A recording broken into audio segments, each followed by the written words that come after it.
The program you're about to see is provided as a service of the Sheriff's Office of the County of Delaware for the citizens of the county.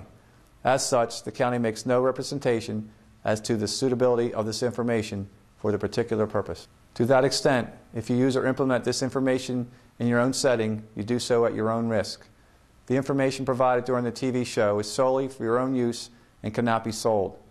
In no event will the County of Delaware be liable for any damage, whether direct, consequential, incidental, or its use, or the inability to use the information provided by the TV program.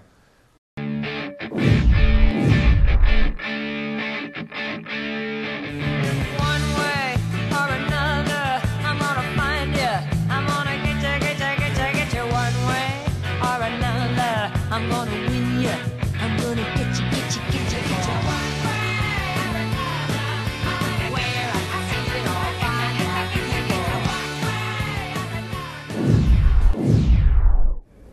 Welcome to Delaware County's Most Wanted. Alongside Sheriff Joe McGinn, I'm Kevin Schola. Happy you could join us for this edition of the program. And Sheriff will show a group of fugitives and ask for the public's help here once again. And ladies and gentlemen, if you have any information on any of the fugitives that you'll see in this program, please call us, 877-R-WANTED. You can also check out our website, www.delcomostwanted.com. And Sheriff, just again to tell the folks, I mean, it is important for law enforcement to hear from the public. It helps you guys tremendously. Oh, it sure does. And we need to hear from you. So if there's people that you think that are on our list, let us know. Either contact us by phone or reach out to us on the web. And along, of course, with a list of fugitives, we also have a special guest once again. Our special guest this time around, Delaware County Council Chairman Jack Whelan. Yeah, and we're actually going to be talking to Jack today about some topics that I don't believe all the viewers really realize that council is involved in. We're going to hear about how council partners with the DA's office to talk about programs that they're going to enact in Delaware County. We're also going to talk about what council's role is as far as preparedness for our citizenry of the residents of Delaware County. And along with Councilman Whelan, we'll also have our Crazy Criminal of the Week, one of our favorite segments, of course, and a whole lot more. So, Sheriff, again, happy to be with you once again. And we're getting ready here to start another edition of Delaware County's Most Wanted. Delaware County's Most Wanted. Madavi Laka. Full details in the fugitive profile coming up later in this program.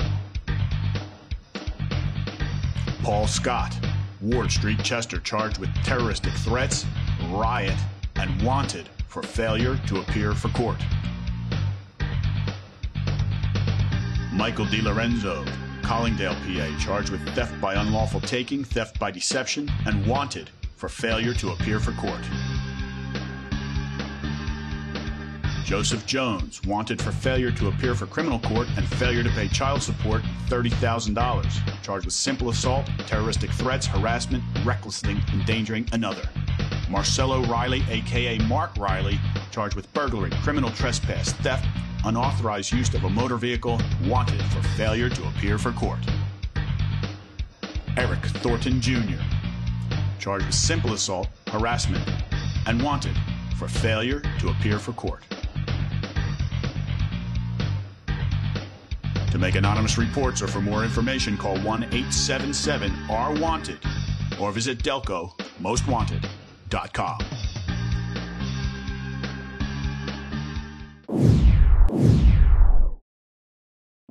Over 57,000 members tell us we offer the best products, rates, and services in the communities we serve. We are recognized by local businesses for giving back to the community for almost 40 years. And we were recognized nationally as Federal Credit Union of the Year. Stop by any branch to find out how easy it is to join Franklin Mint Federal Credit Union. And be sure to ask about our Super Saver savings account.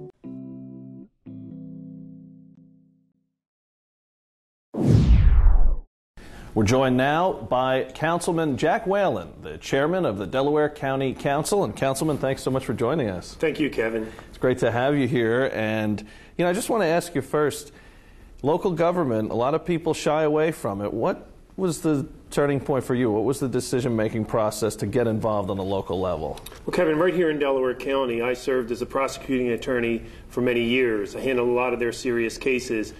When I left the district attorney's office, I was looking to stay involved in the political forum, in local government. And shortly after leaving the district attorney's office, I had an opportunity in Ridley Township to run as a commissioner. And I was elected as a commissioner for a couple of terms, but shortly after being sworn in as a commissioner, I was assigned to be the chairman of police and public safety in Ridley Township. So I was able to continue my public service in the area of law enforcement, and that was a great asset for me. And you enjoy it? I love it. I love it. I loved being as a commissioner in Ridley, and I love the opportunity to be able to serve here in Delaware County as a councilman. And as soon as I became a councilman, I again started to work on areas such as police and public safety, and today I'm the liaison for the 911 system and work closely with Mike Green on a lot of public safety initiatives. You may have just answered it, but is there an accomplishment that you would put at the top of your list? Well, over the years, there's so many specific issues. I can tell you that what we do typically is spend a tremendous amount of time on public safety issues, but also economic development issues. So between them, when you look at the different, the 911 center improvements, the emergency preparedness improvements, when you look at the issues of economic development, what we were able to do to create jobs in this tough economic climate, with the opening of Harris Casino, with the opening planned in June for the soccer stadium. There's so many interesting aspects, and there's so much. We could probably fill a whole show with just those type of issues. And you mentioned a lot. I mean, what would you say are the hot button issues right now that you hear about from constituents, and what is the council doing to address a lot of those? Well, we always first want to make sure that people are safe in their homes and their businesses, but what we're hearing a lot of, and we strive, is to make sure that their taxes are low, and we also strive to make sure that there is economic opportunities for the residents here in Delaware County, and we do that in many different ways. It's trying to stimulate jobs, trying to create economic opportunities for all of the residents, and you see that developing along our waterfront. You see it in different projects that we're engaged in, and we haven't given up on the movie studio project, which hopefully over the next few months will get underway in Chester Township, Delaware County. Now, you took the big plunge and ran for office and are now serving, but how could someone get involved in the community? What would you recommend to some of our viewers if they don't want to run for office per se? Of course, that would probably be on the top of the list, but what else could they do to get involved in the community? Well, I think, Kevin, it's important to get involved in your community, and I think it's important to start at a grassroots level, to volunteer for your fire companies. They're always looking for volunteers to help out in the PTA, to help out in different committees. They're always looking for volunteers. And then get involved in your community. Get people out to vote. Get people out to participate. And you'll see great things happening in your community. One of the problems that we run into is apathy. Apathy of the voters, apathy of the constituents, and you don't want that to occur. You want to get involved and take care of your family first, obviously, but then get involved in your community. Great. Councilman Whelan, thanks so much. And we'll have more with the chairman of the Delaware County Council coming up. He will enter the Sheriff's Corner in a moment. Rick Sheds and Gazebos is your source for all your outdoor needs. From sheds to gazebos, arbors, and swing sets, you'll be sure to find what you're looking for. Choose from our large selection with 3 acres of samples for you to explore. Our friendly staff offers personalized service and attention to detail, and with over 28 years in the business, our experience can be your best resource. Complete your living space with quality patio furniture. Our indoor-outdoor sets will provide your family with years of enjoyment. So stop by Rick Sheds today.